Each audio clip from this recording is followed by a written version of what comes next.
Chroma Lab is a particle simulator sandbox.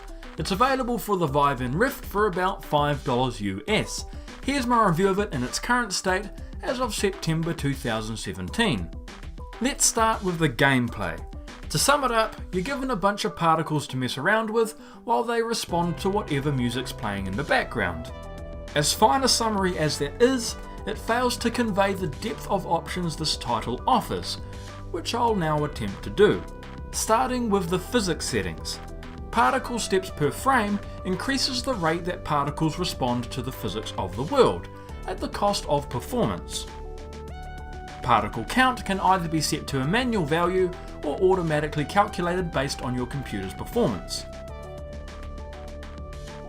Particle jiggliness alters the average energy of the particles. The more jiggly, the less clumpy. Speed/time changes the rate at which time passes. Gravity changes the strength of the world's downwards gravity.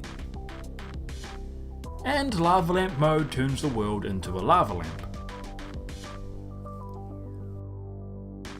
Now for graphics settings. Particle shader changes the shape of the particles from default to sphere, soft, point, or line. Color palette changes how the color of the particles is calculated, for example based on their temperature, their speed, or based on their collisions. Color adjust changes the contrast of the colors used. Bloom adds bloom, and skybox toggles between a spacey environment and black nothingness. On to the miscellaneous settings. Play area size lets you manually resize your play area. Audio reactivity intensity changes the amount the particles respond to music. Wave audio reactivity makes the particles do this. And scale changes the scale of the world. Let's talk about the tools at your disposal. Both controllers can be assigned to one of 6. The Force Sphere Creator creates a fixed sphere that can be set to either repel or attract particles. You can also make one sphere teleport particles to another. The Handheld Force tool creates a force sphere several spans from the tip of your controller, which again can be set to either repel or attract. The Ball tool creates a handheld spherical barrier that can be used to either capture particles or bash the living daylights out of them. The Explosion tool creates particle scattering explosions of adjustable size and is a personal favourite. The Particle Gun shoots particles at variable velocities. And the Brush tool, which lets you paint particles a desired colour and saturation. Brush size is mapped to the trigger, which works okay, but I found it somewhat difficult to hold steady.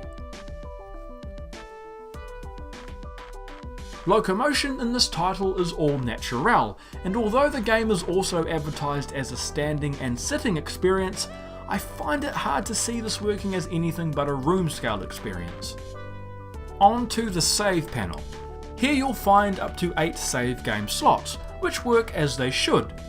You'll also find a number of preset worlds, great for showing off the depth of possibilities this title offers. Now for music, of which the title takes a BYO approach. Any music playing in the background on your computer, whether it be in VLC or iTunes, will be picked up and incorporated into the game's aesthetics. Chroma without music is like a pie without pastry, still enjoyable but missing a pretty big part of the experience. That leaves us with performance.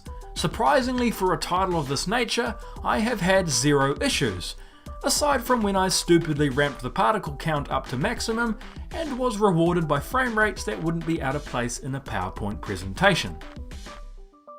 We now arrive at the verdict.